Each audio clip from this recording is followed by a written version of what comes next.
why are incels right?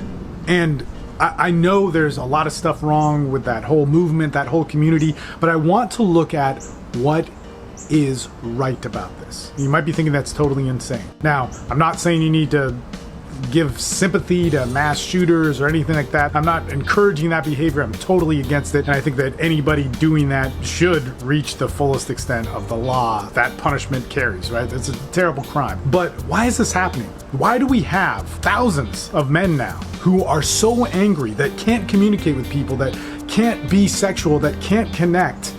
Why do we have this? How do we solve this? We live in a time of hysteria. We live in a time of judgment. We live in a time where we look at anything, perhaps the red pill community, perhaps misogyny, perhaps the Me Too movement, perhaps feminism, perhaps male circumcision, perhaps the overuse of plastic and straws. We look at so many different things as judgment as the solution, that somehow if our opinion about something is validated to be considered right, mainly because that thing over there is so wrong, that somehow that gives us the solution. Whereas judgment does not give us the solution. Judgment is necessary. Judgment is a good thing. Judgment allows us to make choices about different things. But what's so interesting about this is judgment does not give us the healing of these men. So I want to rewind back a little bit of my journey in men's development. So the other day I got on Facebook and it said, hey, here's your anniversaries. And one came up that said 6 years ago today, August 10th, you and Matt were at Kirby Lane Cafe in Austin, Texas, having a good time. And I remember that night really, really well, and I'll tell you why. Is that night, Matt was new in recovery. I was his sponsor and actually been in recovery in and out for a long time. And we were there talking. We were there. It was midnight. I was like, man, I got to get home to my wife, and I got to get home and do all that sort of stuff, right? And so I left. And Matt drove home. I drove home. And at 1 a.m., I got a message from him saying, hey, I'm having a lot of trouble. In fact, he called me and I said, hey, man, I got to go to sleep.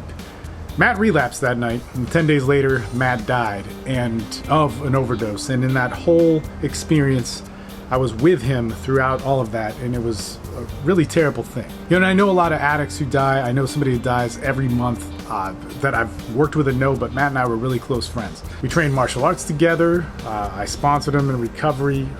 We had a huge bond. And even just a couple hours before he died, he said, Steve, can you come to my house? Please help me. I can't stop. I don't want to die. I don't want my family to be left without a father and all this sort of stuff.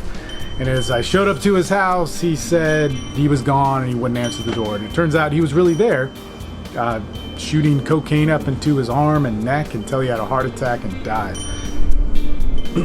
That fucking sucks. That sucks. And I hear so much within the men's development communities about how important male suicide is and how men have it so hard because they take addiction the worst, or the percentages are higher and all this shit. And the thing is I don't see anybody ever caring about these guys. I see guys who are in the manosphere or the red pill community or whatever saying about how hard men have it.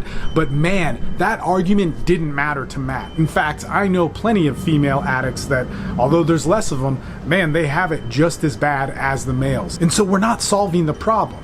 We're talking shit. We're gossiping. And when it comes down to the incels, sure, there are plenty, sadly, of examples of men who are going out there massacring people because they're so frustrated with the world for varying reasons. And when I put out the video yesterday about incels, kind of my message to this guy in England talking to me about it, I got a lot of people who said, why are you talking to them?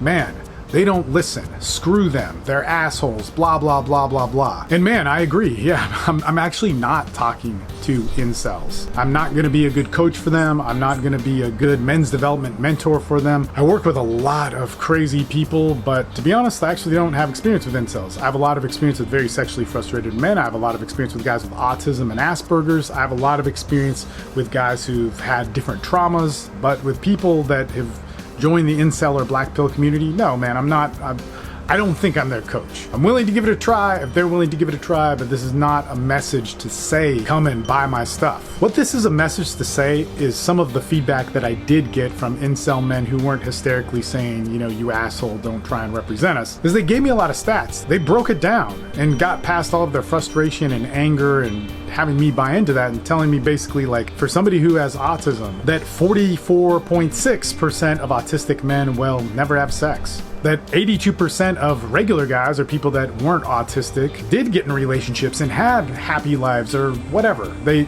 may not have had happy lives, and in fact, I could almost guarantee that, but they had that relationship. Just think if you never had that opportunity to get a relationship, where would you be? And that only 16% of autistic men were able to be in a relationship. So almost half of them will never have sex, but only 16% will actually know what it's like to connect or have somebody commit to them or want to be around them, for who they are. In fact, right here it says, due to the social defects of those with this condition and the lack of human connection often connected with this illness, it could be reasonably argued that autists are among the most marginalized group in society, particularly autistic males. Based on the above data previously reviewed by most male autists, they will die never experiencing anything close to resembling a loving romantic relationship, or indeed having experienced sexual intercourse at all. Now here's the thing, I don't know if all incels are autistic, but in this case that is the situation, and I can see how guys who are autistic or who have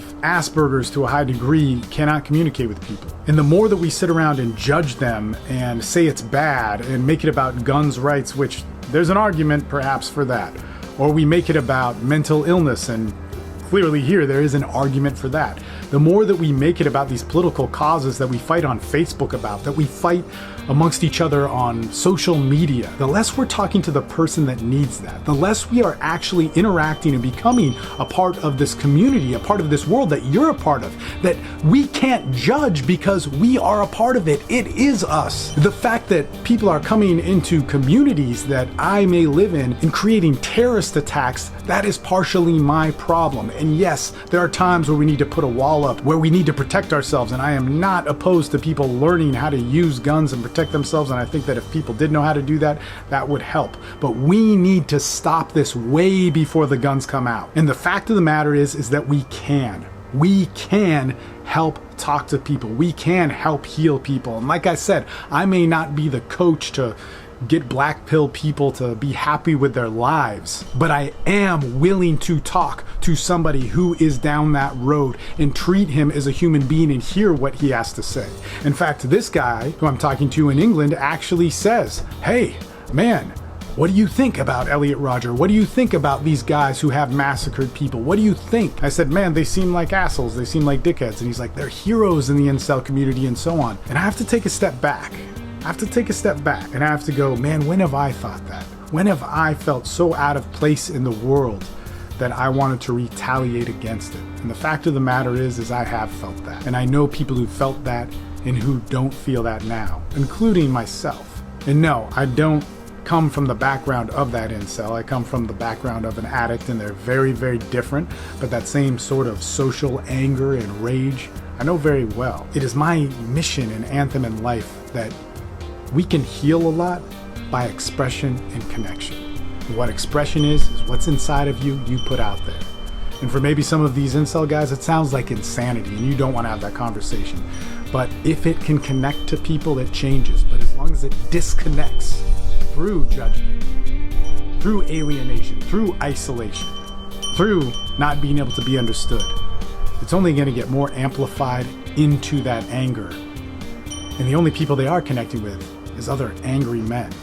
And this is not good. So how do we change this? I don't know. But perhaps rather than just going like how the incels are wrong, how the red pill is wrong, how MGTOW is wrong, how extreme feminism is wrong, how your social movement that is cool to click with on people on Facebook to talk about how wrong it is, maybe we should be talking to those people and seeing them as human beings and saying, let's put down the identity, or let me look at your identity and you tell me about it, and let's have a conversation. Let's heal together. Let's not bleed together. Guys, thanks so much for watching. You can find out more about me down below. Instagram, social media, Facebook, and stop on by Austin Men's Development. And let's grow together as men. I'm out.